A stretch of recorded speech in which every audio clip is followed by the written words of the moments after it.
Good evening, ladies and gentlemen. Welcome to the March 24th edition of the Midwest City Council. Call this meeting to order. Ask you to stand. Mr. Sullivan, would you lead us in the invocation, and I'll lead us in the Pledge of Allegiance. Please stand. Gracious Lord, these are trying times for our city, our country, our state, and our nation. And Father, we have these men and women here tonight that have difficult decisions to make. And Father, we have state leaders and we have national leaders that have difficult decisions to make over the next few days. And Father, I ask your wisdom and discernment be upon all of these who are making decisions for the good of the country and the state and all of our local governments, all of our councils, all of our folks who are out on the front lines 24/7, ensuring our streets are safe, our people are safe, our medical professionals that are providing care at this hour for many sick people and anticipating more. Father, men and women who are ensuring that we have clean water to drink and the sewers put away a proper way and the garbage is collected and disposed of in a safe manner. Father, all these people are working diligently to ensure a quality of life in this great nation and this great state and this great city, and we ask your blessing upon them tonight. Father, these decisions that are before these men and women, I ask that these decisions be made for the good of the whole. Father, we ask your blessing to continue to be upon us as your people, your state, your nation, and your town.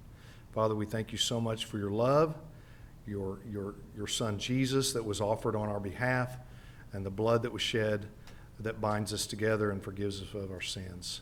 Thank you, Jesus. Thank you for being willing to go. Lord, thank you for giving up your son for us. We ask these favors in his holy name. Amen. Amen.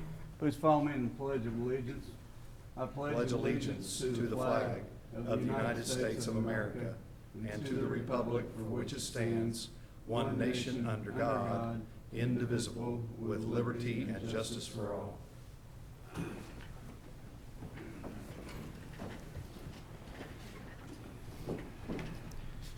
Well, I'm going to assume that we have no community announcements since everything in the world's been canceled. I actually have just a couple things. Go ahead. Two brief things that I wanted to mention. Again, a reminder, the Middale School District is doing breakfast and lunch distributions at various school locations from 9 to I believe it's 11 each morning. Your student has to be present. But the other day they served over 1,000 meals to kids in our district. And that's a phenomenal number, and we're very thankful for those folks who are making sure our kids get meals in spite of school not being in session. The other thing that I wanted to make note of is I had noticed on social media the other day that our Midwest City Fire Department had advertised that while they do have the option to be able to cook in the stations due to the challenging time in wanting to support Midwest City small businesses and our neighbors, that they were going to be ordering a lot of food in for carry out in order to help during this period of time. And our police department, our police officers regularly frequent our businesses, and we're thankful for that to help our small businesses in particular in our community. But I thought that was an extra effort by our firefighters to be able to help out in this challenging time, and I just wanted to recognize that. Go ahead. Just a couple of things, Mayor. Okay. Just a reminder to the citizens that we have the 2020 census notices out. Everyone should have received them by now, so please respond to those. That's will dictate how much federal funding we get in our community. We still are offering an early bird pool season passes through May 8th at the community center. It's a walk-up to purchase those. We will be evaluating whether the pool will open or not. So, but if the pool's not open, we will certainly reimburse everyone for their passes. The March 28th Animal Shelter Microchip event is canceled. And finally, we encourage citizens with questions about the governor's new executive order to visit the Oklahoma Secretary of State website and search for the executive orders. That's all I have. Sean Reed shaved. So I've had a beard for so many years, my wife forgot that I had chubby cheeks, according to her. I shave because the governor today, and we're getting ready to ask people to follow guidelines that are put out. The CDC has said men should shave their facial hair because the virus hangs out there. I don't always make the most adult decisions in my life, but I decided that since we were going to be up here tonight asking people to follow, that it was not going to be right for me to sit up here not following those same guidelines. Thank you, Okay, Mr. Reed. and I would like to reiterate this about senior citizens, about Meals on Wheel. If they're having a problem with meals, they need to call the number 405-949-2709, and they can sign up where they should be able to receive Meal on Wheels. Thank you. One more thing, Mayor. Yes, ma'am. 211 has been added to the list for anyone that needed to call, get information on the COVID-19. So they are taking those calls right now.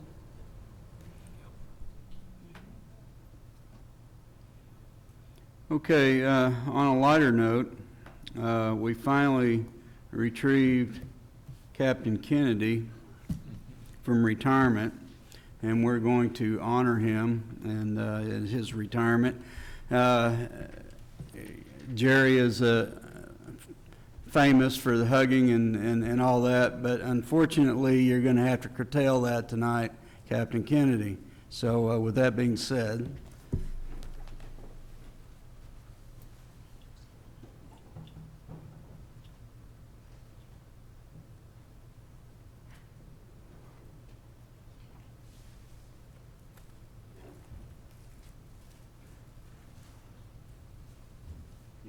you're now.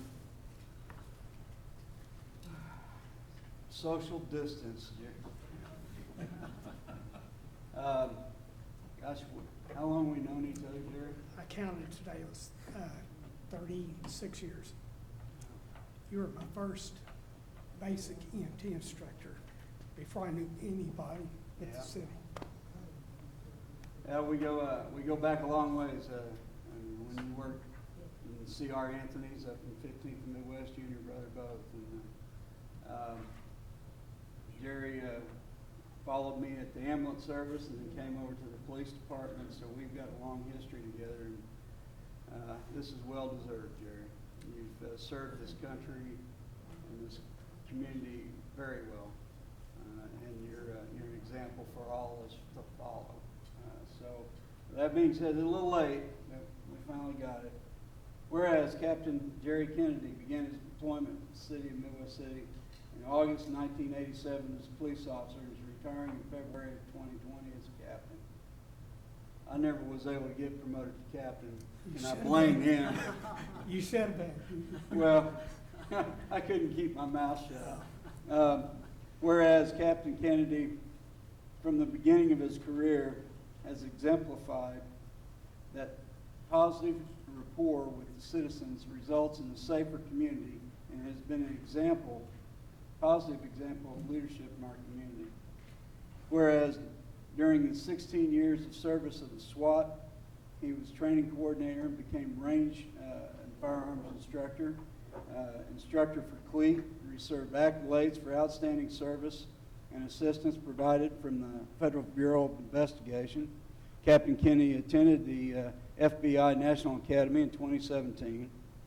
And whereas Captain Kennedy is a competent and skilled investigator, showing compassion and understanding as a knight in shining armor, has done a wonderful job modeling what community-based policing is all about, making us look like heroes and saving lives. So therefore, I, Matthew Dukes, Mayor of Midwest City, do hereby proclaim March 10th, that was your day, 2020 as Jerry Kennedy Day in the city of Midwest City, and you hereby urge all citizens to show your appreciation for Captain Kennedy's substantial contributions he's made to his community.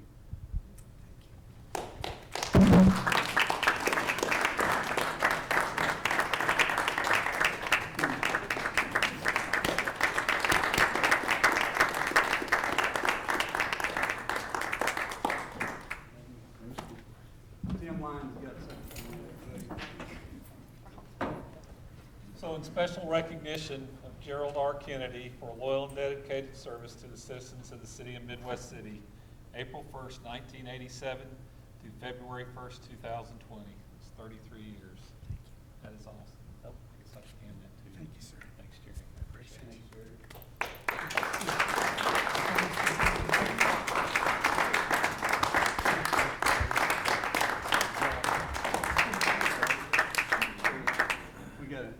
We gotta do a photo op here. We've already broke the social distancing great rules. social Screw it. This is dated March 10th. Huh? This is dated March 10th. That's.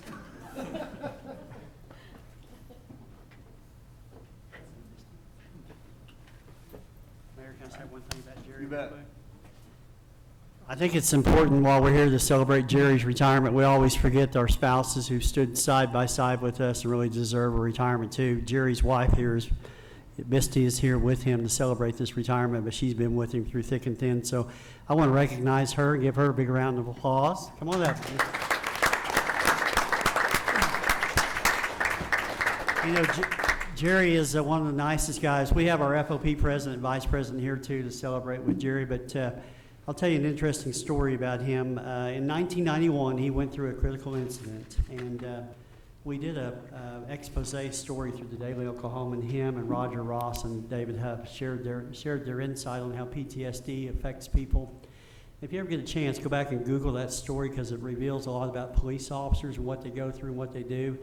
Jerry survived that incident and went on to lead the department in many great ways. And so I know on behalf of the men and women who can't be here tonight, we want to thank you not only for your leadership, but for your friendship, and especially to me. I tell everybody that my success is always based on these gentlemen here that stand before you who retire.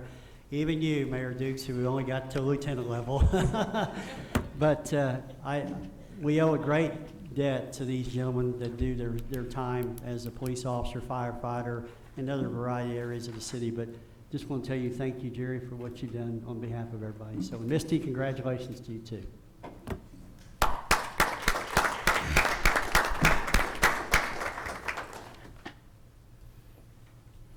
Well, thanks for being here, Jerry.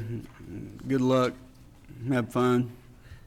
You're the first guy I ever rode out with in the police car, and you're the Yep. reason I thought, when I got into the police work, I love the ambulance service, but you became a policeman, and I became a reserve for like a year, and I rode out with you all the time. Yep. You know, I love working for the city. It's, you know, I look at town center, I look at what city management has done to make our city prosperous and to keep our jobs, and thank you. You bet, buddy. Thank you. Well, we needed that lighter moment. It's been a heck of a week. So we'll get on with our agenda. We do have a consent agenda. These items are placed on the consent agenda so that the council, by unanimous consent, can approve routine agenda items by one motion. If any one item does not meet with the approval of the council or members of the audience wish to discuss an item, it will be removed and heard in regular order. Chair to entertain a motion. I have a motion and a second. Any further discussion? All in favor indicate by saying aye. Aye. Opposed? Motion carries. We go into our discussion items of our agenda. Mr. Lyon? Discussion item number 1, PC 2040, discussion and consideration of approval of the Midtown Office Park Section 2 final plat for the property described as a tract of land lying in the northeast quarter of Section 11, Township 11 North, Range 2 West of the Indian Meridian, City of Midwest City, Oklahoma, Oklahoma County. Thank you, Mr. Harless. This plat includes 15 individual lots, 13 of which are intended for office and commercial use as listed in the PUD.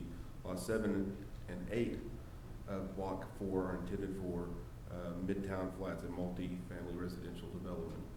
This development will include 44 single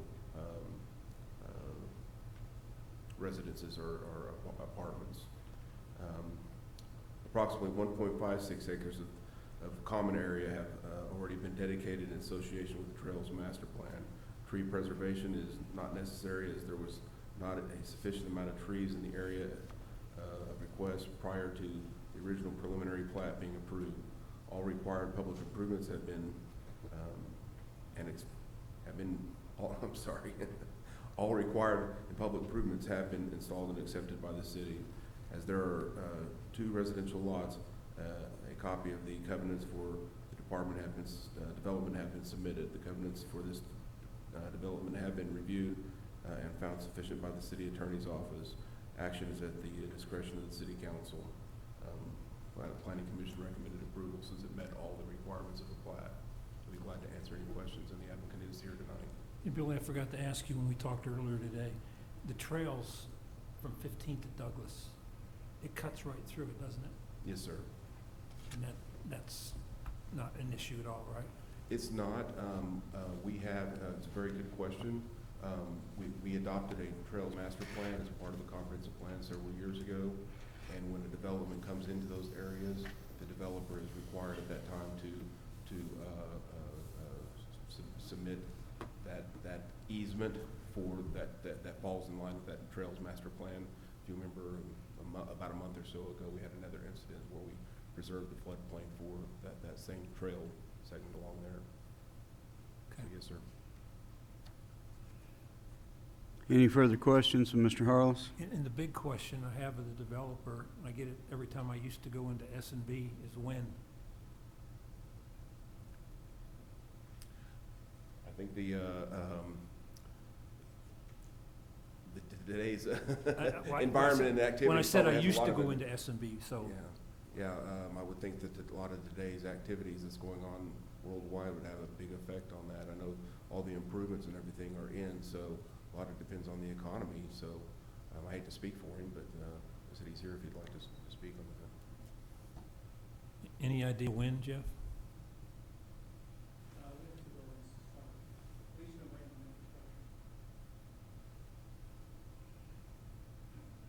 Any further discussion? Chair to entertain a motion to approve. Motion to approve. Second. Motion and a second. Any further discussion? All in favor indicate by saying aye. Aye. Opposed? Abstention. Motion carries. Next item, Mr. Lyon. Item number 2, PC 2041, discussion and consideration of approval of the replat of lots 9 and 10 of Block 2 of the Poynton City Addition described as a part of the northwest quarter of Section 6, Township 11 North, Range 1 West, addressed as 1007 and 1121 St. Patrick Drive. Billy? Thank you, Mr. City Manager.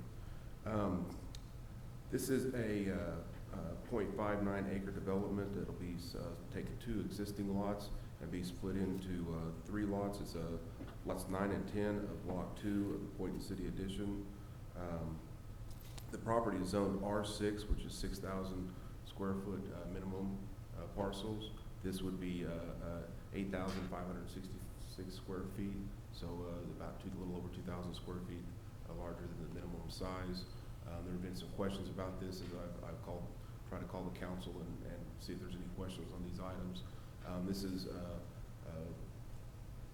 kind of familiar with the council as in the past, but this does have the curb and gutter that's for the street. It also has the water and sewer that's required for development. This is just taking 2 lots and splitting them into 3.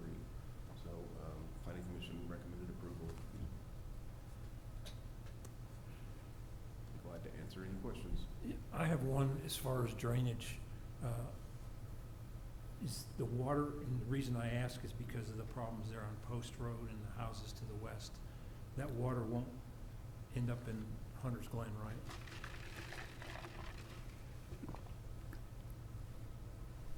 No.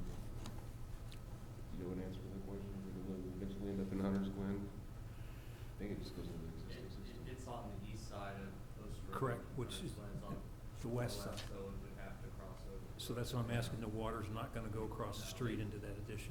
It's relatively flat there at those lots, and they, for the most part, drain to St. Patrick. Because the people on Hunter's Glen are getting really hit hard. Right. Just wanna make sure there's no additional water going their way.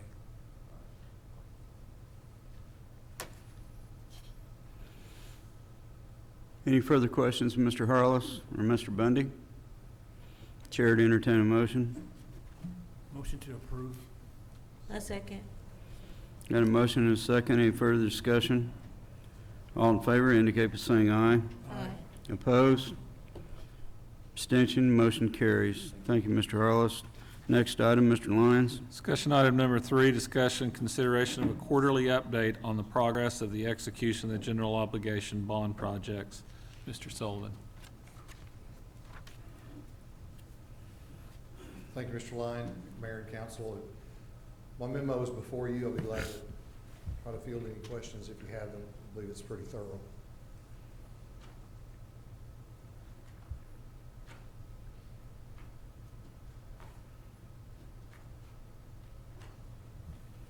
Since the police chief is here, Chief, we were at a neighborhood association about a month or so ago, and there was a couple officers that were there that were saying that there was issues with the ticket writing.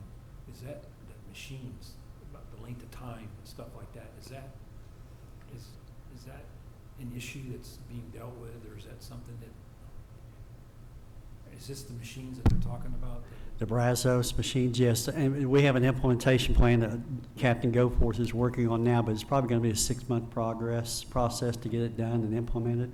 But Captain Goforth has actually had an initial meeting with the company that provides the actual ticket writers themselves, and so it's just going to be time-consuming and a long process, but it's in the works as we speak. So I'm hoping by the end of the summer that we'll be up and running with the new Brazos. And as a result, we'll see an increase in our productivity, obviously.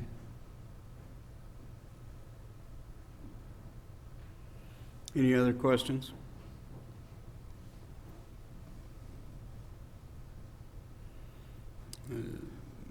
Is there any action actually needed on this item? We don't No need to- actions We don't need to needed. accept the report. It does say consideration. It shouldn't say consideration, I know. So you're okay with no action? Okay, no actions needed. No actions needed on this. I'll change that on the next memo. It's a learning curve. Move on to our next item of discussion. Discussion item number 4, discussion and consideration regarding a public presentation on the schematic master plan phase of the Midwest City Animal City Park. I think that's a mistake there. Midwest City Park by Oshner, Hare and Hare.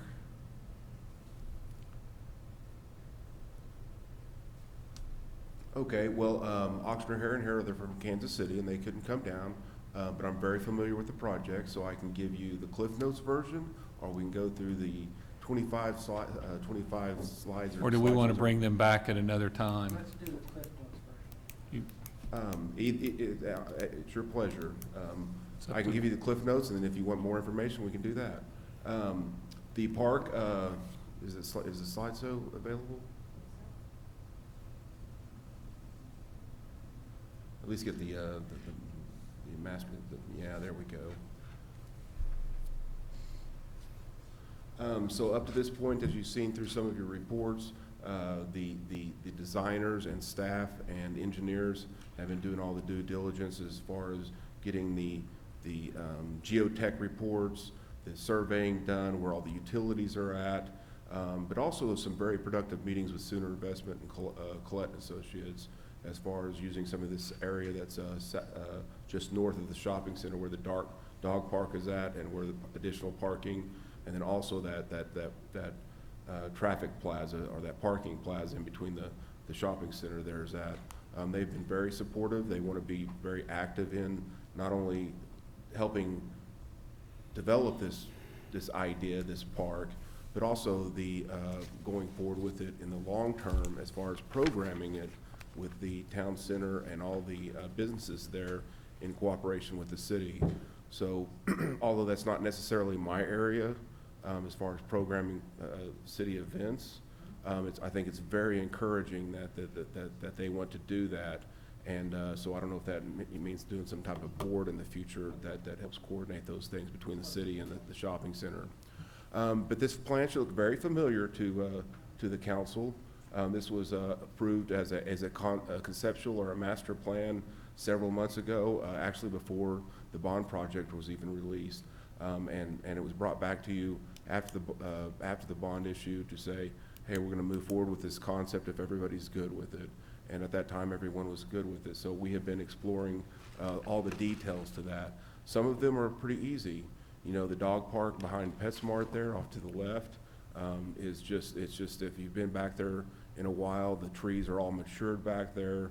The buffering that we did when we did the development, just you know, put a path down the middle of it and some places for gates and stuff like that, and you got small dogs on one side and large dogs on the other, and it's just perfect for that. Some other things that they're working on. Let's see what you've. Go down one. Just back up. So this is what's generated a lot of conversation, and this is the area between the shopping center that is the parking for the Alta and slips my mind, the other building, the Alta and Lane Bryant. Best Buy is down farther. But anyway, it's the one that has the hangar at the end.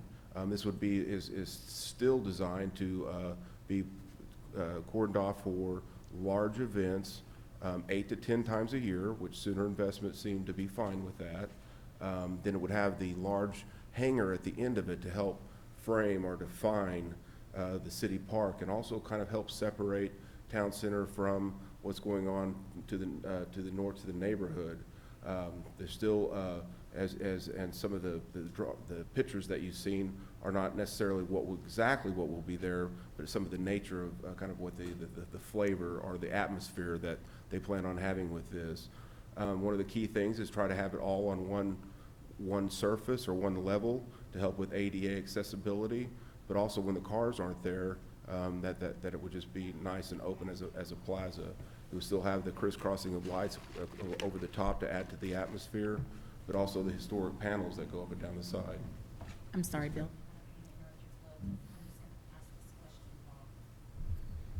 While we're on this phase about what's called the auto court in the photos, which is what you're on here. This has come up before, and I'm going to raise it again, but I have grave concerns because we're going to make this really picture perfect and do brick pavers, and we're going to take out those center medians and level that out so that it'll work well for seating for concert venues, et cetera.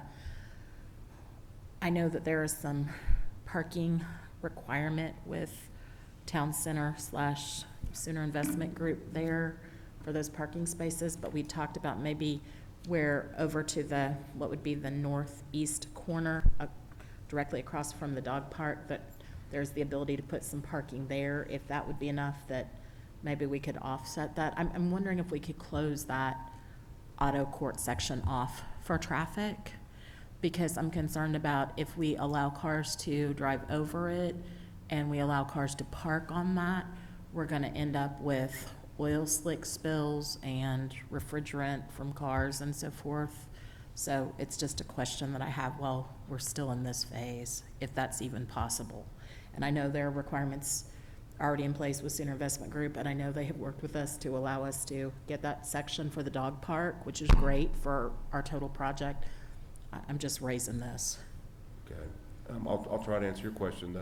As far as the additional parking off to the that will be displaced when this is closed, there is room for that and an additional parking over. In fact, I can't read it very well. The note at the bottom underneath the blue, under the list of the right there, it talks about the number of that are there and then it'll be displaced. 35 stalls existing and a new total of 48 stalls. So by the changing of the direction of them, there will actually be additional stalls there, which has always been a concern.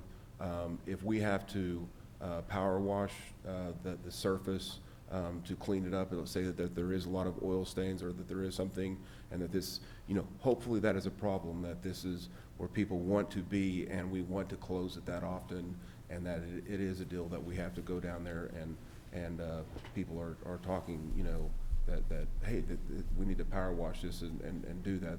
The drainage will be designed will be set up for that. That is something that we've always been very concerned about that with how flat it is out there. And so power washing that wouldn't be a big deal to go and do that in certain areas. And I say that, but that's not my only reason for the ask. My other reason for the ask is we're building this beautiful park that we want families and children to show up for. And that, what is referred to in the photos as the auto court area, is a pass-through that's commonly used by Original Mile residents right now to get between town center and home. And there's quite a bit of traffic that does go through there. There's also, if we're bringing a park to the area and we're wanting traffic to be less, slower, to reduce the risk to children and families that are in the park or going between the park and their cars, for example, on that northeast corner where we're adding the parking there, I just think that if we shut down the traffic that went between those two and only allowed traffic to loop around the park, we're reducing some of that flow. Clearly, people are able to park in town center and or in that northeast corner and enjoy the park and go for all the activities that we're hoping to host out there. So I kind of have a multifaceted ask on why to close that. And while I recognize what you're saying as far as power washing the surfaces, it's never complete. You still have a stain that's there. And I just think while we're spending the taxpayers' dollars on this and bond dollars on this, like, if we have the opportunity to close that off, I think it would be meaningful to do that. And for several reasons, and having spent plenty of time in my lifetime with a power washer wand in my hand, you can only get so much off, and it's still going to be there. So, Maybe I need to try to understand you correctly. Are you saying shut it off permanently? uh-huh. Oh, I don't think that town center would be in favor of that. I think that would be up till this point, this very point, that has never really been discussed. In fact, it's always been told to everyone down there, the Sooner and Colette and all, and have not dug through all the documents, but it's my always been understanding it is very much in the documents that will remain open as a corridor, and that shutting it down 10 or 12 weekends out of the year is not unreasonable, but it would remain open.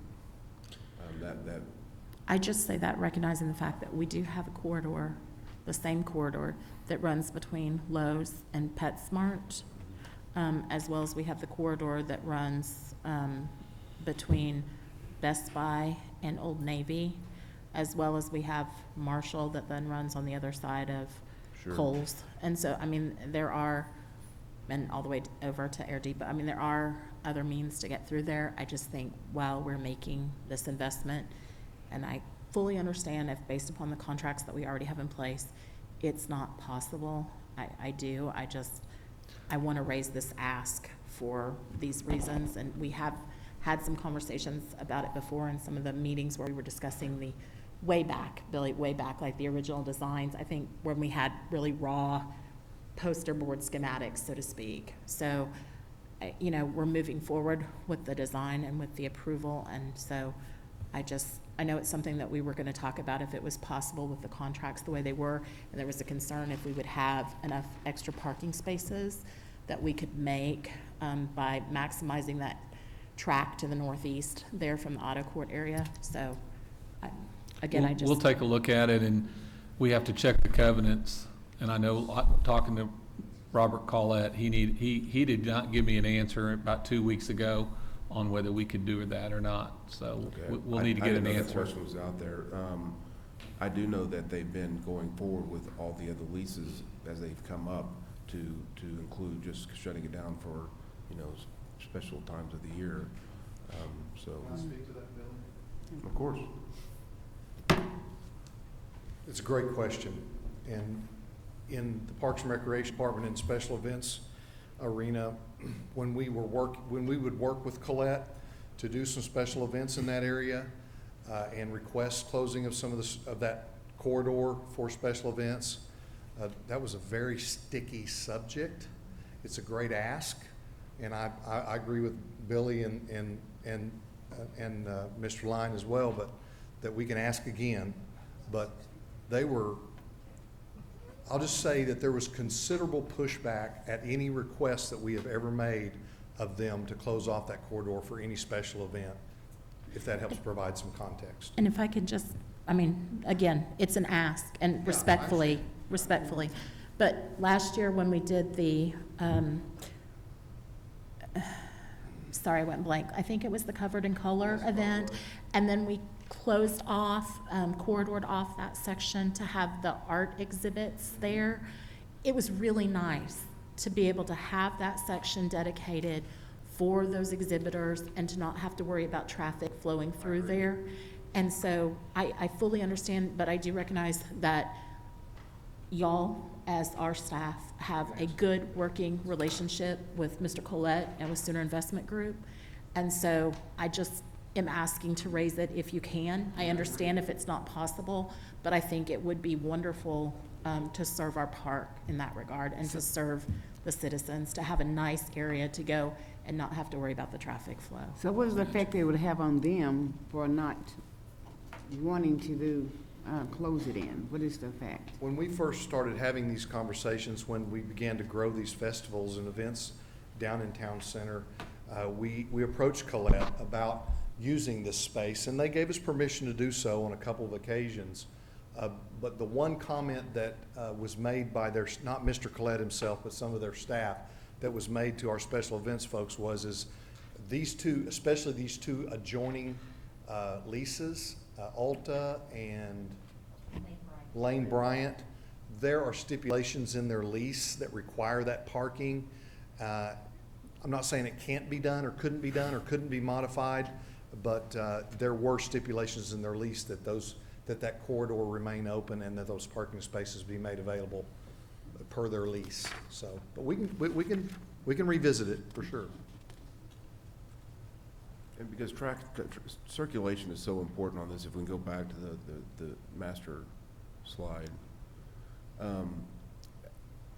As you look at that central corridor, the thing that was so interesting about this is you look at whether that central corridor is blocked off and then it still provides circulation around the rest of the park, or you can go up to as those turns come around,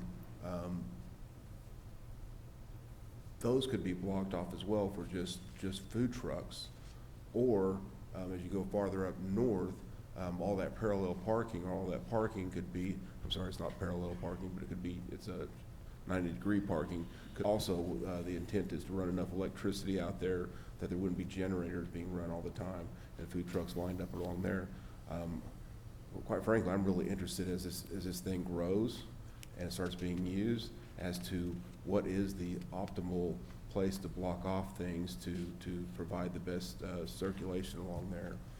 We are very much involved with some of Vaughn staffs, I guess Paul Street staffs, but the parks folks and stuff to talk about what events are going to be used here and how can we make sure these spaces accommodate enough people in here for what they have it envisioned for and how it will be used.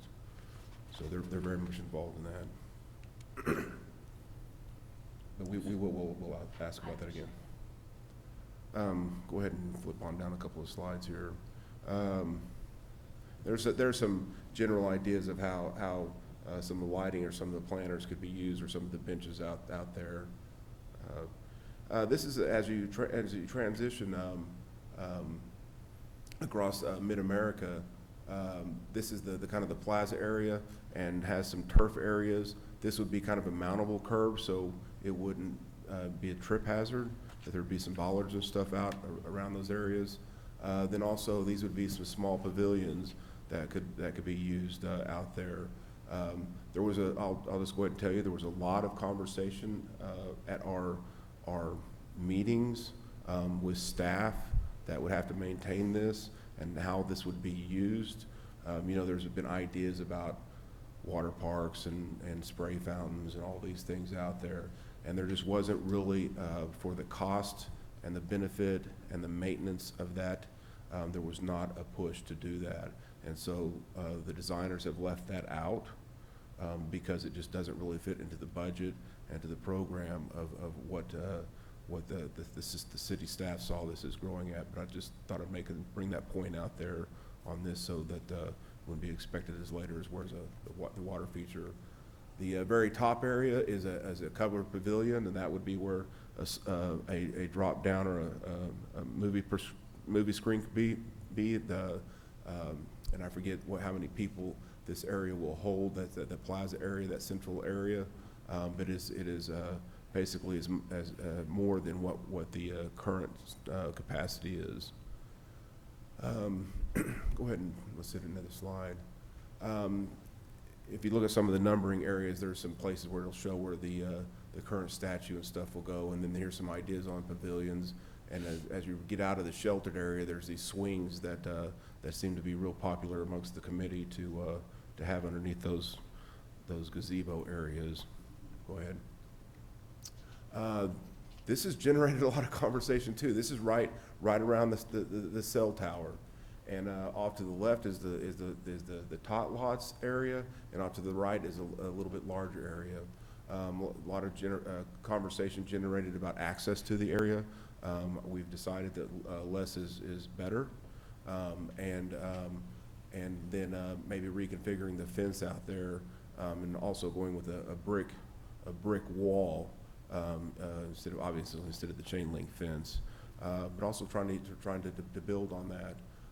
One of the and then as in with the Mid-America Park, being all inclusive, it's been it's kind of neat to see how both of the committees have pushed towards being inclusive with the playgrounds and not just having a playground and then off to the side, oh, here's where the kids with challenges or disabilities play, but focusing on equipment and focusing on topography and focusing on stuff that they can all use and all play together, and they're not just meeting the law but going above and beyond that. And so you'll see that in a common theme through this, and then also the other things that we're working on the Mid-America. But the playground equipment at the very top right is an example of that, where a kid with disabilities can walk up to it and climb out of their wheelchair and crawl onto the equipment and play with the other kids or do how they want to do that. And then also just a three-dimensional area of being able to crawl on these turf areas. Go ahead and go to the next slide. And then one of my favorites is the court, the three-dimensional soccer ball court there. I guess that started with some professional teams to get better ball handling skills and footwork, practicing on uneven surfaces, and kicking through loops, and it transitioned into small playgrounds. But that's that's in the tot area. And then just some other example playground equipment there that you go to the next slide. And one of the things and this started with the animal shelter, was we challenged the designers to come up with selfie spots in the development. And on the animal shelter, you remember the two silhouettes of the dog and the cat out in front of the window, as a kind of symbolic of adopting a cat and or a dog in front of a home window there. Well, I think this is part of their answer, and we've asked them to do some more, but the butterfly sculpture would be something that would be a selfie spot, but we're asking them to come up with something that identify more with Midwest City. But some more example of playground equipment that we're talking about. Go ahead. And then as you transition north, you'll remember back when we unveiled the master plan, it was like the farther north you go, the more passive the playground is, so you go from more of an intense area at the town center, where maybe there's bands and a lot of activity and food trucks, and the farther north you go, this is a place where you can play frisbee. There's also an area that has a stream that is not a very active stream, but the kids actually have to do the pumps to pump the water and play in it. So it requires their activity in it. But this area is a fairly large area that people can walk or play with, walk their dog or play picnics or do whatever they want to out there. yoga.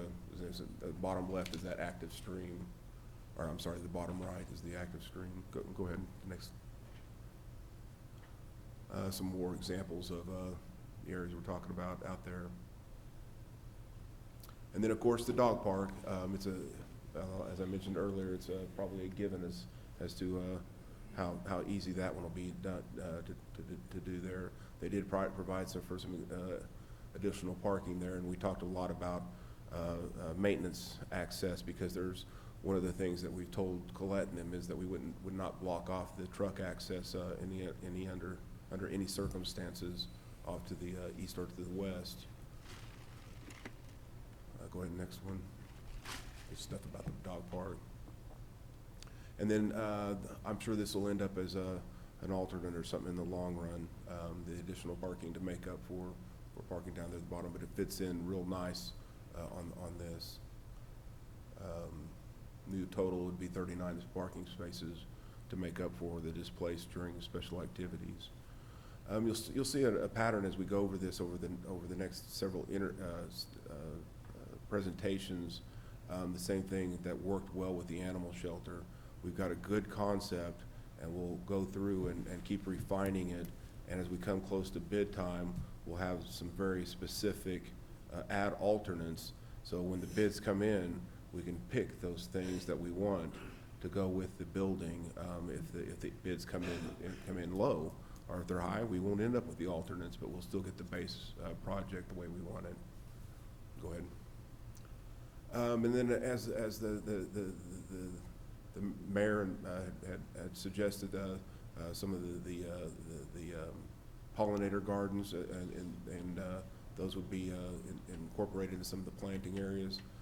And then those areas on the hangar on either side, we still have to work those out, whether they're ticket booths, but obviously there'll be bathrooms in there, and then storage and things like that will be in there. And whether the ticket booths on the north or the south, or the bathrooms face east or west, or whatever the case may be, staff is working through with the designers on that. Go ahead. And here's another picture of how it's currently laid out. And then some ideas that they've been talking with their structural people about how that hangar will look, and then uplighting, LED lighting to help define that. So in concert with, we'd like to also light the tower some way from the base up. And so how would that look as looking down town center as attracting people down there? So some modelings that they're working on. I think we're getting pretty close. And this is some engineering stuff, utilities and things. So I'll be glad to answer any questions on that if I can, if you have any.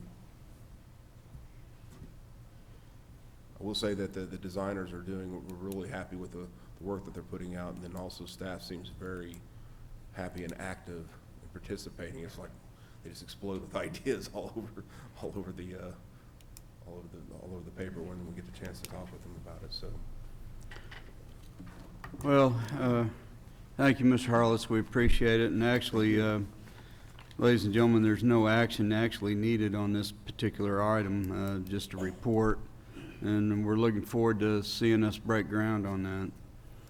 Ladies and gentlemen, move into the addendum and fifth item on our discussion. Discussion item number 5, discussion and consideration of an ordinance amending the Midwest City Municipal Code, Chapter 11, City Emergency Management, Section 11-3, Emergency Operating Hours and Procedures for Commercial Enterprises, providing for repeal or severability and declaring an emergency. So this is an ordinance that the city attorney drafted that has been amended about 4 times today with the executive order put forth by the governor. And so what essentially this ordinance would do would allow for the city of Midwest City to enforce specifically the items within the executive order, and it would close all our restaurants and provide for carry out and delivery only, which is in compliance with the executive order. Any specific questions from the council? And also, along with Governor Stitt's order, basically the closing of non-essential services will include hair salons, gyms, theaters, massage parlors, tattoo parlors, and other sundry items such as that create close contact amongst several people. And so this is a dramatic change. We knew it was coming, and the governor did provide issue a proclamation ordering these changes to the county, 19 counties that are currently involved with known cases of the COVID virus. This will allow us to enforce social distancing the best that we can. I personally don't think the governor did us any favors on this proclamation because, and I'm talking for not only the council, but for law enforcement that's going to be asked to enforce this. Number one, he didn't put any teeth in it to enforce it. There's no mechanism in his order that lets it be enforced, so it comes back on us. The other issue I have with it is that he put in there that essential businesses that can stay open fall under the DHS critical infrastructure deal. Well, how does that work when, where does a plumber, where does a service tech that goes out and cuts people's yards? There's a lot of things in there that people of Midwest City are going to require every day just to continue on, and it's not listed in his order. If you go through it, it's pretty specific. The 16 DHS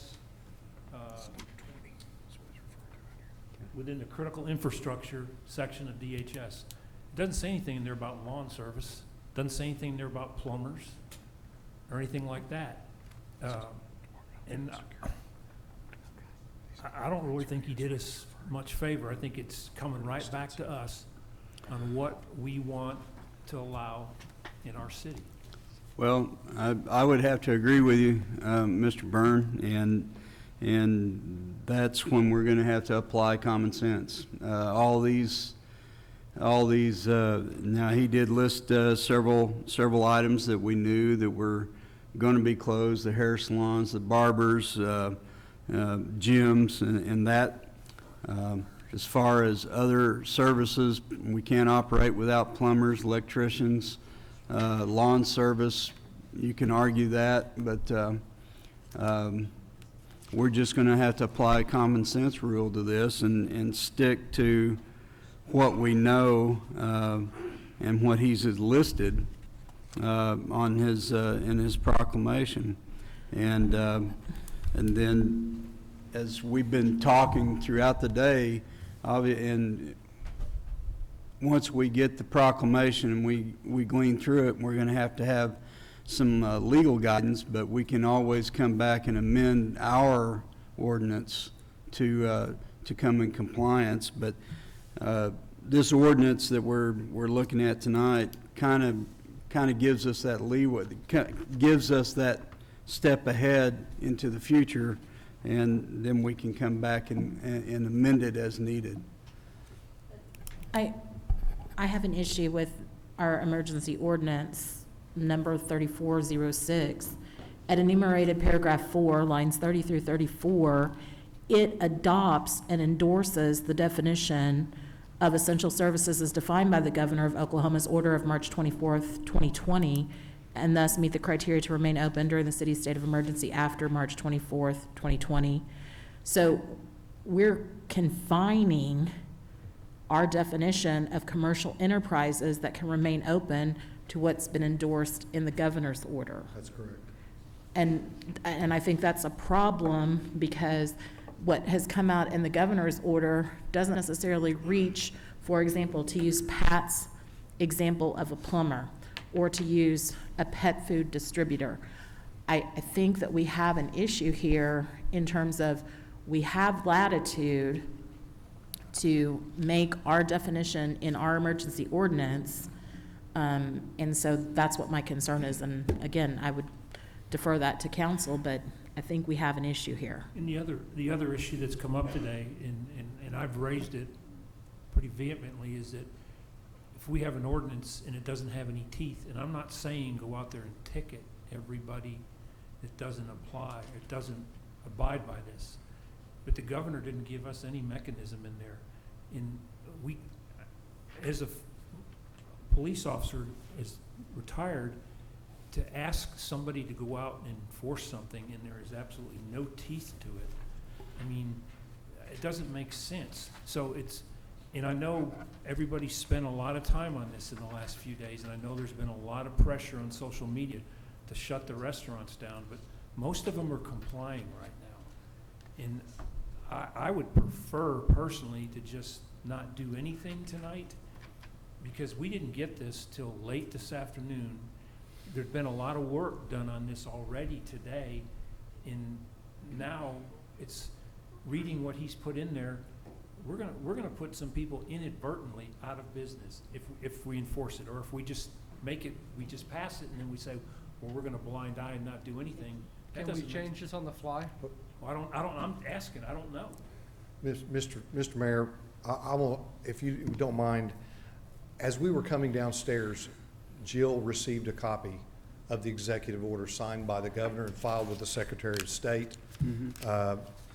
Executive Order 2020-07. Here's exactly what it says. I'll read it verbatim. This is, Tim, if you can, you probably have a copy of it too. She handed it to both of us on the way down I think here. everybody on the horseshoe has Everybody a copy. have it? Does everybody have it? Okay. Tell us where you're at. So we're on page, 1, 2, they're not numbered, 1, 2, 3, 4, 5, 6, let's see. There's 6 pages total. I just lost it. Here it is. Yeah, paragraph 20. Thank you. Effective at 11:59 on March 25th, 2020, all businesses not identified as being within a critical infrastructure sector as defined by the U.S. Department of Homeland Security and located in a county experiencing community spread of COVID-19 as identified by OSDH on its website shall close. Additional sectors may be designated as critical by executive order or memorandum. Nothing in this provision shall prevent restaurants and bars from providing pickup, curbside, and delivery. This shall be effective until April 16th, 2020. I know we have other attorneys in the room, and I'm not going to try to step on any of their toes or try to pretend to be one, but I do have a copy of Homeland Security's Memorandum of Identification of Essential Critical Infrastructure Workers during COVID-19 response. It's a very lengthy document. I've been reading it as I sit down here and listen to all of you at the same time. We need, as staff, Mr. Lyon and I need some time to go through this. There's a lot of specific guidelines in this document as to who can work and who cannot. But I will tell you, in big bold print, 2 paragraphs from the end of Oklahoma Homeland Security's memorandum in big bold print, it says, accordingly, this list is advisory in nature. It is not, nor should it be considered to be, a federal directive or standard in and of itself. So we've kind of cleared it up here as to what the executive order says, but we've also muddied the water quite a bit as well. There's lots of interpretation here and lots of latitude still yet that we have as a municipal government. And I think Mr. Lyon and I and the city attorneys probably need some time to digest this in order to determine exactly. So how much how time do we need to digest it? Because one of the things the biggest comment that I'm sure everybody gets how irresponsible we were not to close the restaurants. And those people who are making those comments are the same ones that are queuing to pick up toilet paper at Sam's and not paying any attention to social distancing. So how much time do we need? Because we do need to address that, because every restaurant that I have gone to, they are maintaining social distancing. Anytime I've been by a grocery store, I did go into Crest today, people were doing okay, but people don't have a clue what 6 feet is. So the longer that we don't do this, the more people are going to be going to the Sam's, Crest, Walmarts, Wincos, and rubbing up against each other so they can get their toilet paper and bread.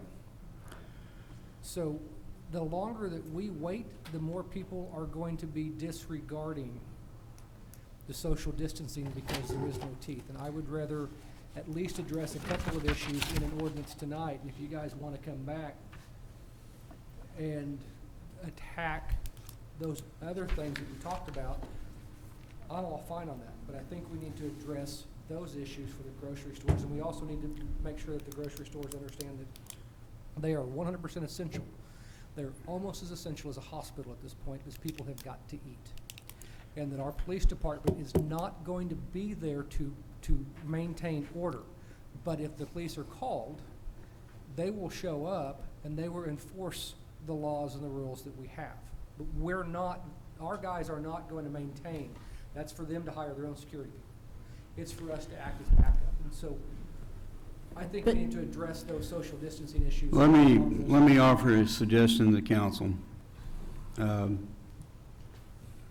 Mr. Byrne and I agree that the governor really didn't, he kind of threw his curveball.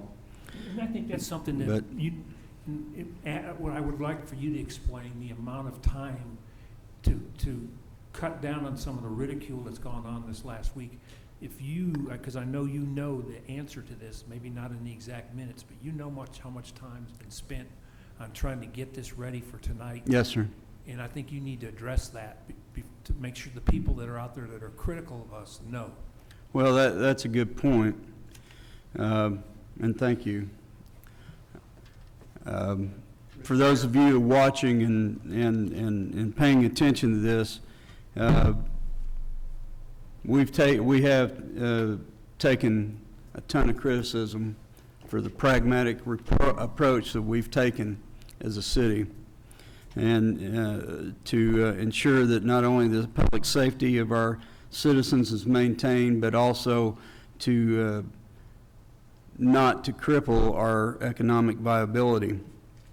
So a lot of agonizing has gone in to this today and in days past.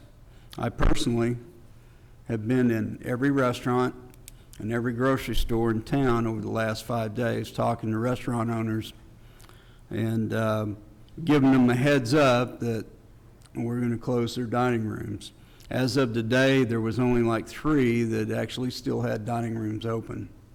So the voluntary compliance with this has been phenomenal. With the social distancing. But with that being said, again, there's been a ton of time spent on this, making sure that we've got it right. And then we had it right, and then the governor came out and threw us a curveball. So let me suggest to the council, to ensure that we come in compliance, or at least partial compliance, with the governor's order. I would ask the council to define, or to list the hair salons, gyms, massage parlors, tattoo parlors, and barber shops as being closed tonight or tomorrow at 11:59. That the dining areas be closed as well, and then allow staff to come back and tweak this to where we need to be. Now, I do think there is some confusion as to whether or not we're talking about essential personnel or essential businesses. One of the deals on the teleconference this afternoon, I texted and I asked, please define essential, and I never got a text back. And I also said, you're putting the onus, and the discussion that we had upstairs was, now we're having to define essential, and we've already gotten into that. Obviously, and again, we've got to apply the common sense rule and keep our focus narrow on what we've got in front of us, and then allow legal staff to further define that as provided by the proclamation. Susan has a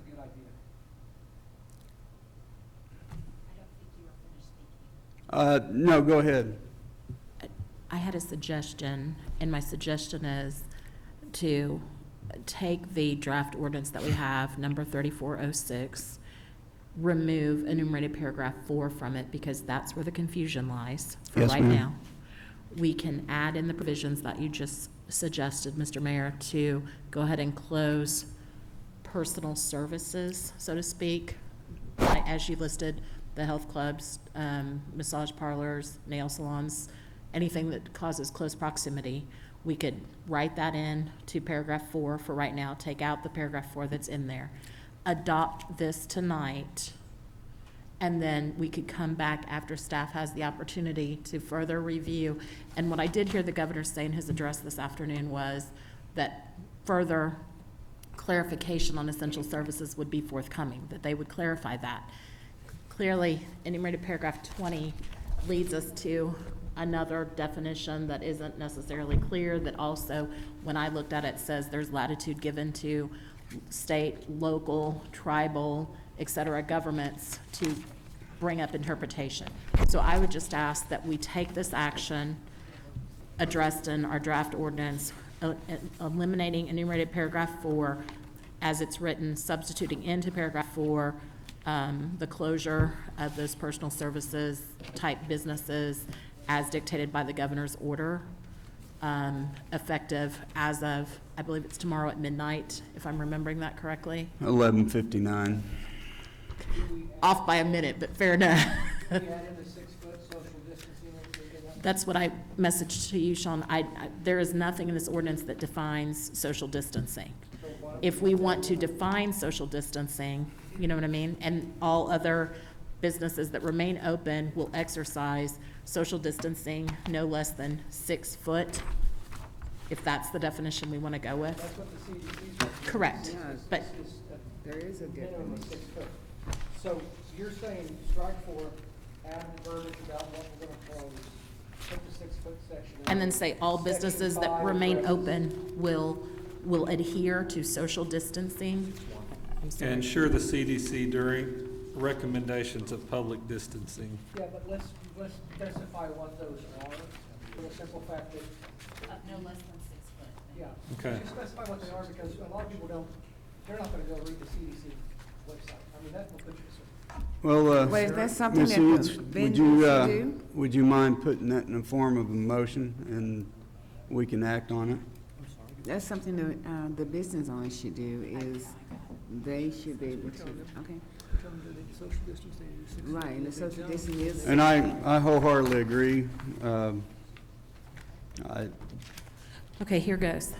So I move that we adopt ordinance number 3406 with the removal of enumerated paragraph 4 and the substitution of the closure of businesses such as hair salons, gyms, theaters, massage parlors, tattoo parlors, and museums, effective March 25th, 2020 at or by 11:59 p.m., and that all businesses that remain open shall exercise the CDC's recommendations for personal Public distancing, public distancing no of less than 6 no feet. less than 6 feet. Is that your entire motion? As soon as Sarah has it scribed, I pretty much already yes. I second that. Now, Chief, you're standing there, do you wanna say something, sir? Oh, I just, I'm preaching to the choir, as we said last Friday when you all were here at the meeting, that no matter what decision you make, you're not going to make everybody happy. We're dealing with a public health crisis, not a public safety crisis. And it's important to us as a governing body, me as police chief with my staff and with the public that we serve, is to make sure we eliminate any panic and realize that what we're doing here together is to provide protection to our public. And with that said, the social distancing, I had the opportunity to speak to some of our business owners, as the mayor has. I'm sure you have, Mr. Reed. I'm sure everybody on this council has. It's going to fall down to, as what the mayor said, is common sense enforcement, and also self-compliance by our businesses. I had the opportunity to go to Walgreens Saturday night to get some sinus medicine. They already had this 6-foot distancing, and people were obeying it because there was marks on the floor. We're going to have to go out and do like we did last week with a group of officers and also code enforcement. Mr. Lyons indicated they could assist us with this, but educate our business owners, because we don't want to punish them by any means, but we also want to protect the public. And it's very difficult. We have priorities as public safety. We need to take the lead in this issue and help our city know that we're going to survive this. We're going to work through this. The state of Oklahoma, especially Midwest City, because of the talent we have that works for this city. But we will have to go out and educate our businesses. We will have to go out and work with them. We're not interested in issuing somebody a $200 ticket when they've lost their job. What we're interested in is public safety, and I think you'll have most self-compliance once the clarifications are made through this ordinance. But we are tasking our men and women. I've got 2 of my staff back here with me who can attest, and they can tell you what they've been dealing with the last week. And it's not been social distancing. It's domestics, disturbance. People are cooped up. They're not happy. And we're dealing with a lot of issues right now. And we will do our best, as we always have, to support federal, state, and municipal ordinances. That's our obligation by statute. But I've talked to my counterparts in Norman, Edmond, and Oklahoma City and asked them, how are you handling this issue? And they said just exactly what I said, through common sense. They have not issued any tickets for social distancing or sheltering in place at home, which I believe Norman has gone to now. I'm not real sure. It's very difficult for law enforcement. It's very difficult for organization. These men and women behind me are doing the best job they can. We'll continue to do the best job we can. We will assist in implementing this ordinance, but I can tell you our approach is going to be, as we said, education, then enforcement, and certainly priority calls. The only thing that I would disagree with what you said is keeping the grocery stores is not just a public health, but it is a public safety issue. Same with the hospitals. Those are public health and public safety issues. We're not asking you to go into Staples, because there's nothing you need in Staples or Office Depot that's mandatory. One of the things that Kevin Jones, he's the number 3 guy at Crest, I called him yesterday because I didn't want to do what Norman did, and I'm not picking on Norman, but where they caught everybody flat-footed and said, we're just going to do the social distancing in grocery stores without getting any input from the grocery stores. I know Matt talked to Kevin Ergenbright, the number 2 guy at Crest, for a long time yesterday. After talking to them, they put out signs that you guys need to do social distancing and everything else like that. Talked to them about the fact that they do need to hire more security, whether it's off-duty cops, because we've got plenty of cops now that they're not working at Warren anymore or anything else like that. But their concerns are safety, because they have people that are literally throwing cans of soup at their staff because they tell them that they can't have a second loaf of bread or they can't have a second thing of toilet paper. We need to make sure when a call comes for something like that, we've got the teeth in here, plus that's assault and battery, but that our people show up to make sure the public health and the public safety of the grocery stores are what keeps people safe to go to the grocery store and get the food that they need. Well, if I've given the impression we wouldn't respond, that's not the case. But I will tell you, I had a conversation today also with someone at Crest Foods and explained to them part of their obligation in this equation is the fact that they do need to hire off-duty personnel to assist us. And they also have the right to refuse service to a customer who doesn't obey by the rules.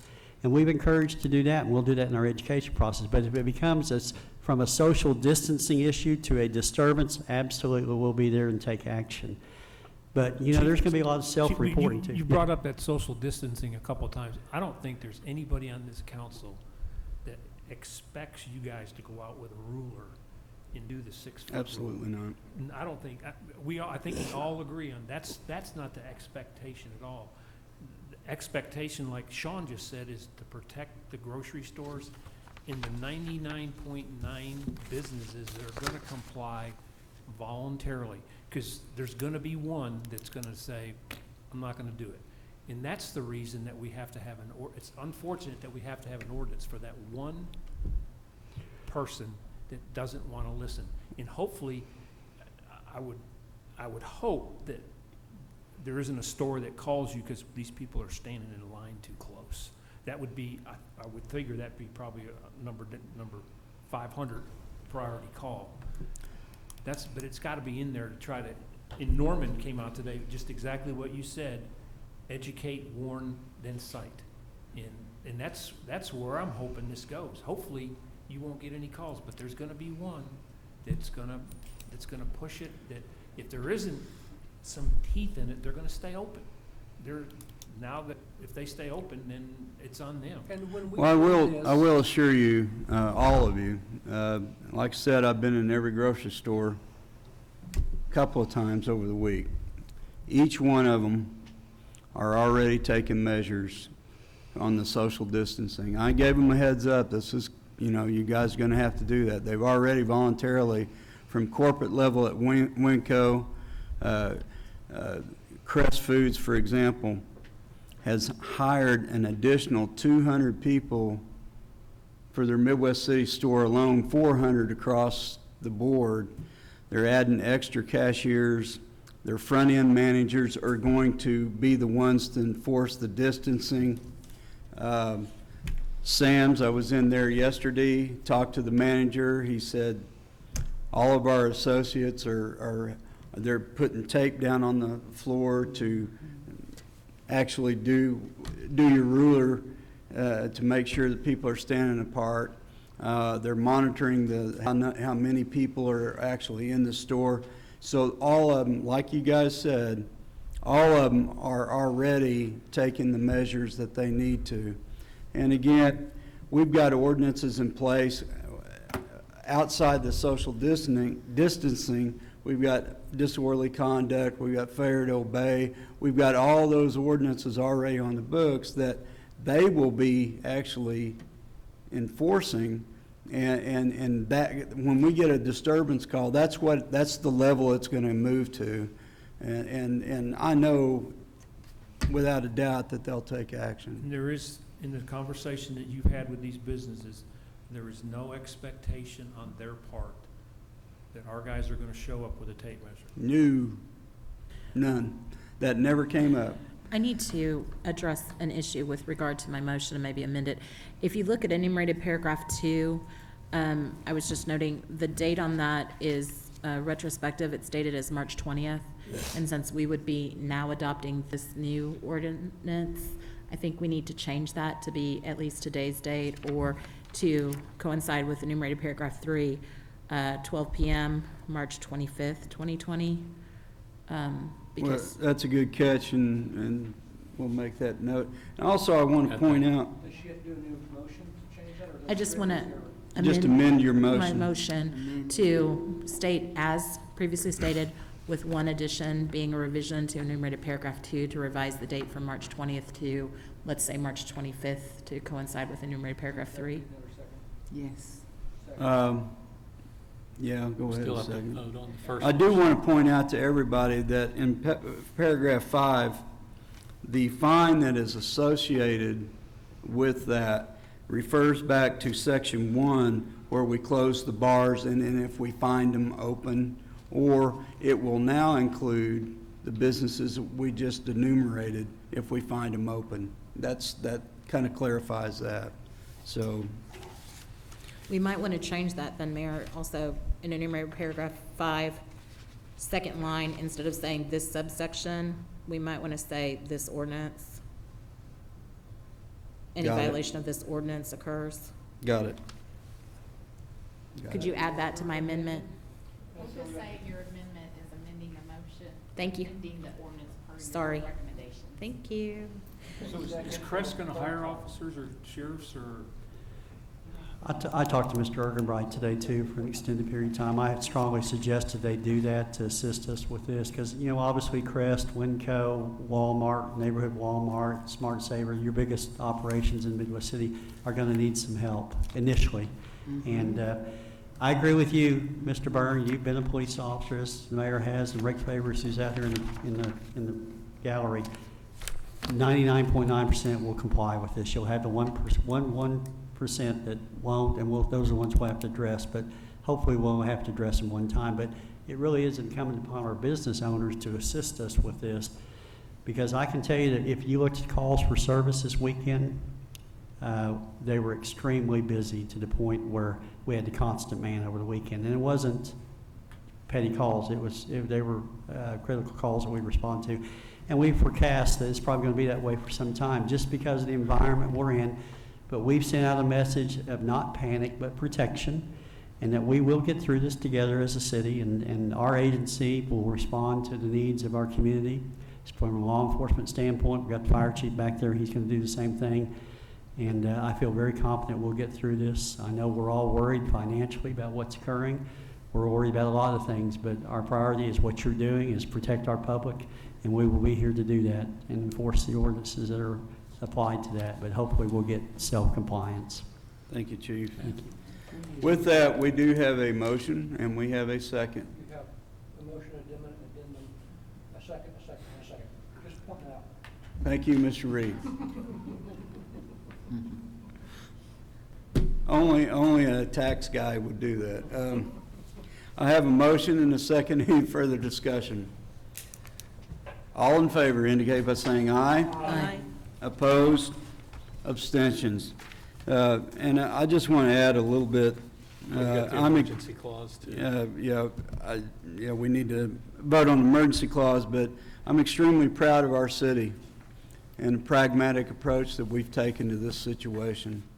And as things have moved up the scale, we have addressed them. And I am also, and everybody on the Horseshoe owes a debt of gratification to all the staff members that are sitting in here, especially the guy sitting to my right and the guy sitting down there with the funny orange tie. We've been in many meetings over the last for the last 9 days since this kicked off. And y'all are in good hands. And we're going to, like Chief said, we're going to get through this. I don't know when or where, but I'll tell you, it's the textbook on this one is going to be phenomenal. So. And we're in good hands by some people that have taken an enormous amount of abuse and threats over social media for the last week, too, and that's ridiculous. Well, I agree, but it's like I told one lady, I've got my big boy pants on, so.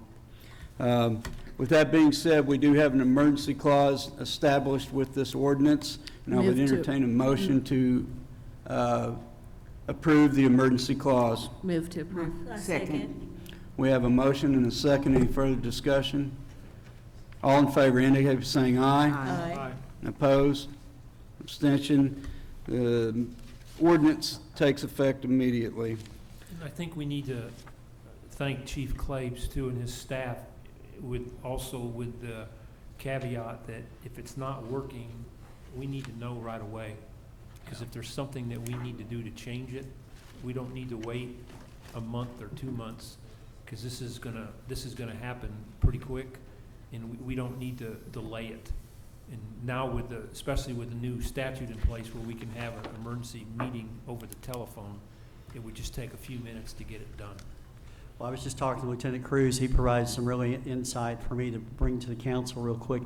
The basketball courts at the park is probably something we need to look at.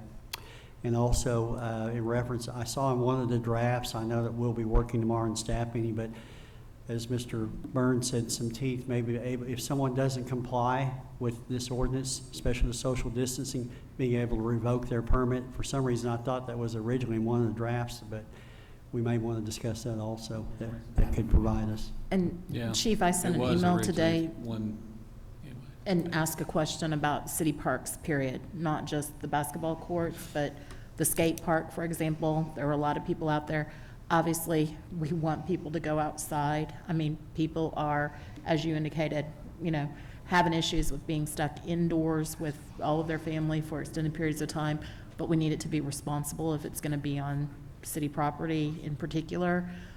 We're responsible for policing that, and so it's something that in the next ordinance dealing with COVID-19 issues, we need to look at addressing that, because just trying to prevent groups of 10 and maintaining social distancing at the parks, from what I saw driving around the city, it's not happening voluntarily, so. Well, I think probably the critical would be the basketball courts. You hate to take that option away from our kids, but that's where you exchange the body fluids the CDC is talking about, and that's where you get your infections because you're rubbing up against somebody, whereas in the skate park, you have your distance. I was in the park yesterday running, saw lots of people out there, but nobody was on top of each other. I mean, the parks are big enough to enjoy that. But as Lieutenant Cruz says, I see a bunch of people at the basketball court, so maybe something you want to look at. Well, under Governor Stitt's proclamation, he did outlaw groups of 10 or more. So that meets already in the proclamation. We'll just have to monitor it, and if it becomes a problem, we may have to come back and address it. But We have the social distancing, though, in the ordinance. Do we really want to go there on the basketball courts? I mean, that's. I would be. I mean, that would be. I mean, we've got kids that are cooped up. Yeah. In houses, and probably their parents are looking for something for them to do, you know. And if you take you take the one item away that doesn't cost anybody anything to do other than walking to the park.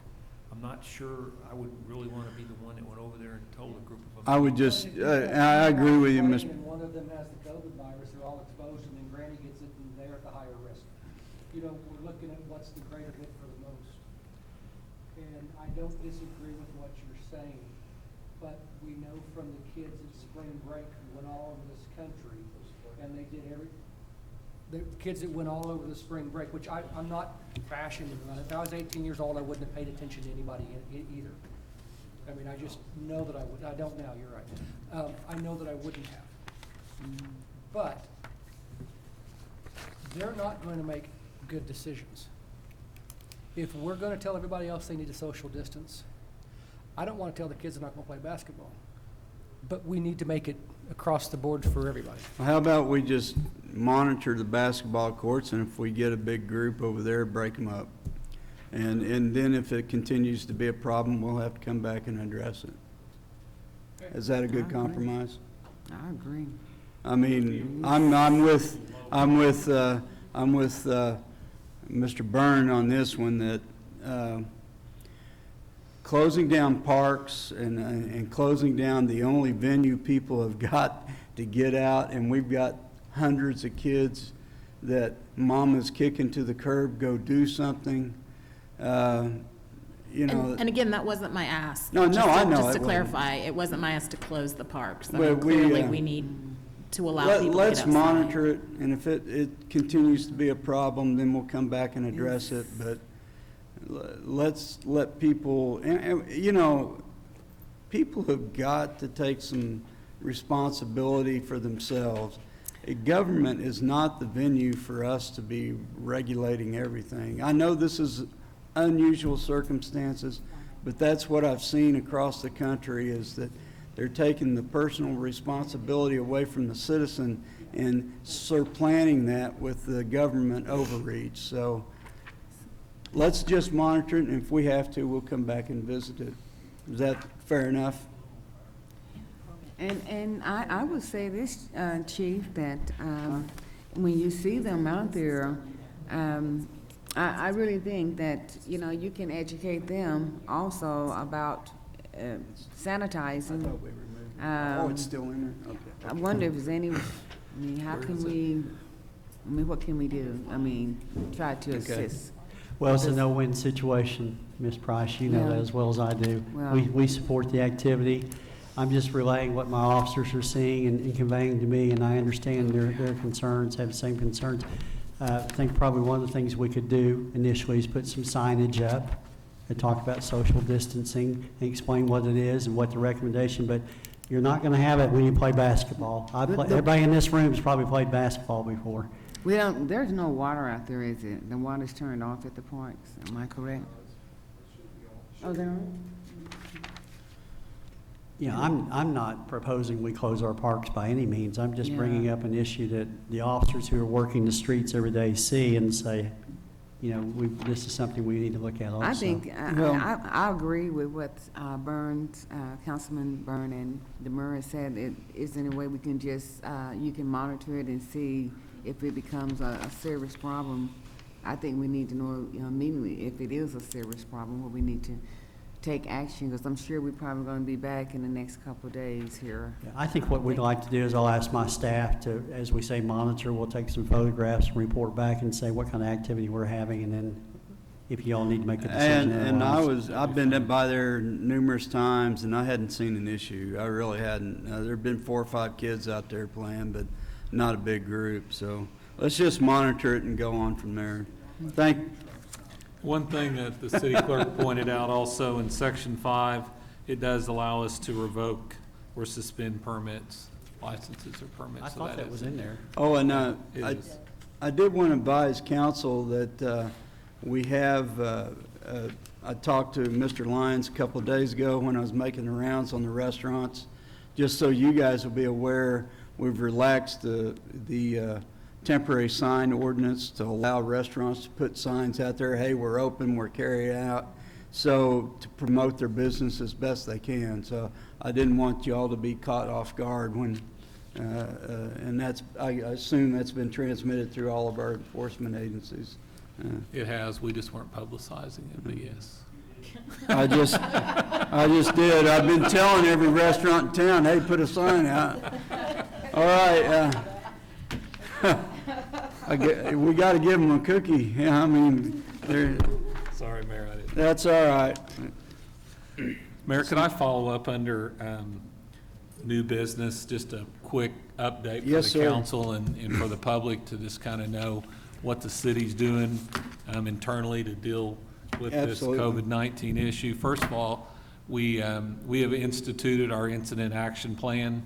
It has started and has been formed, and we'll be meeting daily at 1:30 every day with an incident commander who is myself, our safety officer, David Walker, our operations chief, which will be Vaughn Sullivan, our communications liaisons, Claudia Coos, and our logistics and planner will be Debbie Wagner, our EOC director, and everything will fall under that organizational structure, and as well as fire and police will be under the operations chief.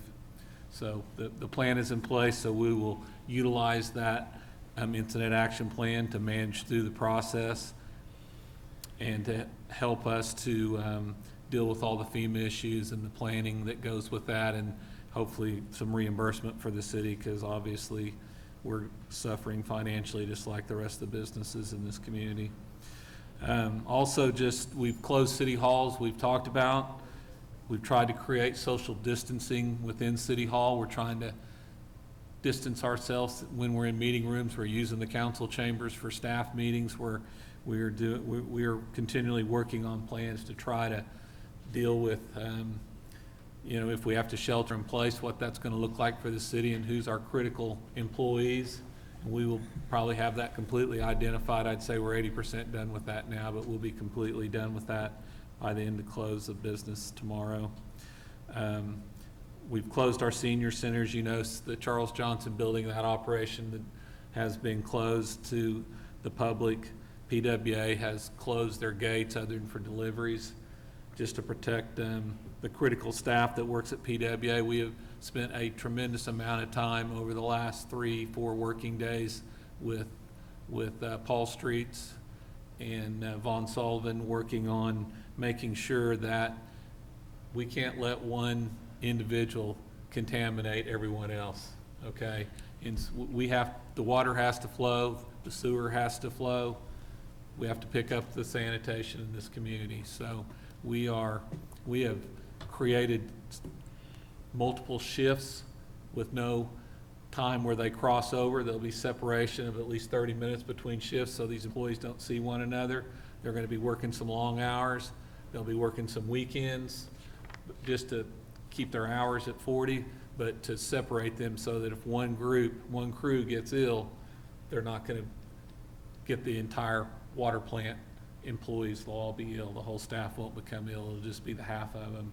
We're cross-training where we can. Our stormwater guys are going out to the plants. They have certain licenses, but we're training them to make sure we're cross-trained. There is a tremendous amount of work being put in to make sure the public works is socially distanced and to protect the employees as well the best that we can. What am I missing, Vaughn?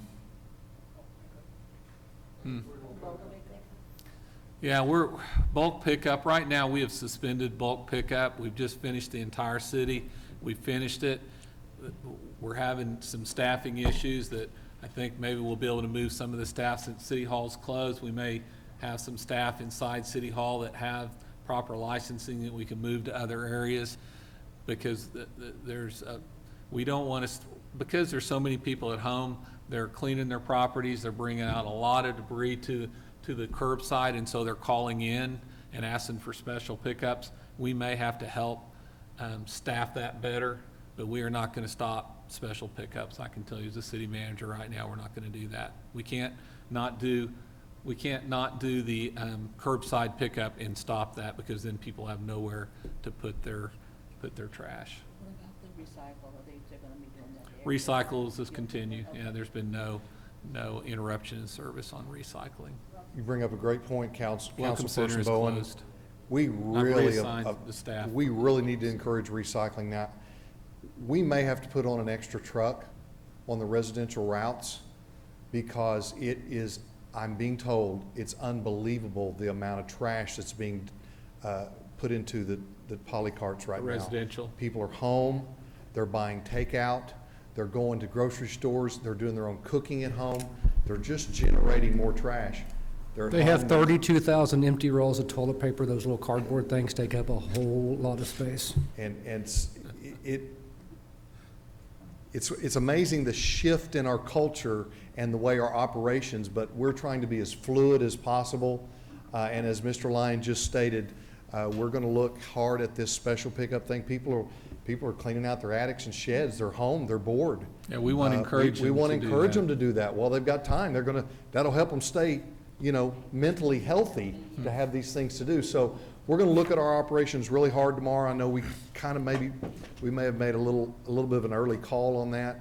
We're going to see if we can't figure out a way to staff that and supplement that with some other forces. So we're trying to be as fluid, like I said, and as adaptive to this situation as is possible, and continue to maintain very high quality services for our citizens. And one other thing I'd like to throw in, we did meet with senior hospital staff today here in this chamber with our emergency operations staff and make sure that we're communicating well with one another and we're supporting one another and we're able to, once again, be fluid to anything that we have to face in the community on a public health perspective. Since you brought up public health, I've never been really sure, and I know it's maybe a little bit outside of what this discussion, but I think it has to do with this ordinance. We're part of the county city health department, correct? Yes. So we fund, we give them money or whatever.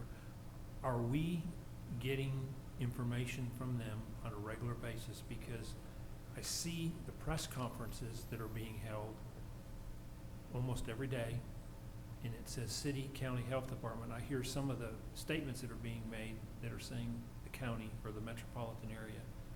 Are they engaging anybody from the city ahead of time? I think prior to, I'm just going to be honest about this. I did not feel like we were getting any information when we had other mayors in the community saying they're in contact with the city, county health department every few hours, and we hadn't heard from them. And so our emergency operations director contacted their leadership and said, we're not getting communication. And so now they have started communicating, I would say daily at this point. Yeah, since that interaction with Ms. Wagner, I've been getting daily emails from Littell, the second person at the city county. I can't pronounce her last And and that's been a common theme throughout Oklahoma County. The eastern side of Oklahoma County isn't getting anything. So I know now is not the time to probably try to fix that. I guess it's Band-Aid together now, but we need to, because it's bad enough that we don't know what's going on, but then it makes it even worse when there's somebody up there talking about what's going on, and it includes you. And they're using their press area to Yeah, I just hope that, and I know you guys are busy, and I feel comfortable that we're getting the critical information, but I just want to make sure that there's somebody in the leadership here, like you guys, that are getting, or Debbie, somebody that's getting this information, because we need it, or you need it to get to us so we can make the right decisions. And actually, quite frankly, Mr. Byrne, their information that they're putting out mirrors the state health department, almost verbatim, so. I have one question / issue, sort of related to the new business public discussion / the ordinance that we just approved. The provision in there for blood drives. Mm-hmm. And the comment that you made, Mr. Sullivan, about people having some time on their hands, it's coming to what I understand to be a critical mass with regard to blood supply. And so the governor specifically, and we by our new emergency ordinance 3406, did not affect blood drives to be held by the American Red Cross or the Oklahoma Blood Institute, provided that social distancing practices are implemented to the maximum extent practicable in the administration of such drives. I don't know if anybody contacts the city. I know we usually have blood drives out here. If that does happen, I would just ask if we would be sure to have Claudia do a big push on social media for that, in the hopes that we could respond to that call as a city. So that's a great point you made. I'm glad you brought that up, Councilwoman Eads. So the mayor and I received a email from the executive director of the Red Cross in this central area, and they asked us to add that language, and I did commit to them to get a hold of our HR director and schedule a blood drive for our employees, that we would step up and do that as soon as they could get it organized. You'll ask Claudia to do a social media. Yeah. Sorry, I know that's marginal, but just. No, that's not marginal. That's great. Ladies and gentlemen, we move into the new business public discussion of our agenda. Does anyone have anything to bring before the council? Hearing or seeing none, we are hereby adjourned. No action needed on the executive session. Oh, I'm sorry. Yeah, we'll the meet executive session is, we ain't having it.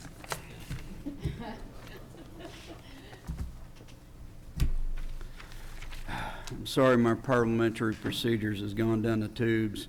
Call to order the Midwest City Municipal Authority. We do have a consent agenda. These items are placed on the consent agenda, so the trustees, by unanimous consent, can approve routine agenda items by one motion. If any item proposed does not meet with the approval of all the trustees or members of the audience wish to discuss an item being removed and heard in regular order, Chair to entertain a motion. Motion to approve. I have a motion and a second. Any discussion? All in favor indicate by saying aye. Aye. Opposed? Abstention? Motion carries. Ladies and gentlemen, move into the new business public discussion of the authority. Does anyone have anything to bring before the authority? Hearing or seeing none, we are hereby adjourned. I call to order the Midwest City Memorial Hospital Authority. We have 3 discussion items. Mr. Lyon. Discussion item number 1, discussion consideration approving the minutes of the regular meeting of March 10th, 2020 as submitted. Have a motion and a second. Any discussion? All in favor indicate by saying aye. Aye. Opposed? Abstention? Motion carries. Item number 2. Discussion and consideration of action to reallocate assets, change fund managers, or make changes in the statement of investment policy, guidelines, and objectives. So on this one, we had a call this, what day was it? All the days are running together. Huh? It was last week. It was last Wednesday. Last Wednesday, we had a meeting, the council appointed Councilman Reed, Councilman Byrne to be on the review committee for the Hospital Authority investment policies with Jim Garrels. We had a call with him instead of in person with all that's going on with COVID-19. We're, at that point in time, we were down from 101 million to 97 million, 96, somewhere in there. We probably have gone down a little bit more since then and then back up a little bit today. So let's say in the $90 million range. He did not recommend that we make any changes at this time. So we do not need to take action. If we're down 10% when the stock market's down 30%, he's doing a very good job. He is. But that's because we're very well diversified with bonds and other But I mean, the other dollar amount objectives. sounds huge that we're down, but I just wanted everybody, he's doing a heck of a job. He's worried. I mean, you could tell he was really worried, but He is. still doing a good job. Move to accept. A second? I have a motion and a second. Any further discussion? No action needed. No I don't action think we need needed, any okay. action because we're not making any changes. Okay. Sorry. Can we make an addendum to that one? You're ready for number 3. You're out of order, Mr. Reed. Just hush. You ready for discussion? Item three? Discussion item number 3. Discussion consideration of 1, appointing Crystal Linery, No, that is a Scrivener area. That should be Lineberry. Lineberry. Okay. Crystal Lineberry is the new mayor appointee to the Midwest City Hospital Authority's Board of Grantors for a term ending March 26, 2024, and reappointing Sheila Rose as the Ward 3 appointee, Amy Otto as the Ward 1 appointee, and Dara McGlamory as the Chamber appointee, all for a 4-year term ending April 26, 2024. I have a motion and a second. Any further discussion? All in favor indicate by saying aye. Aye. Opposed? Abstention? Motion carries. Ladies and gentlemen, move into new business public discussion of the authority.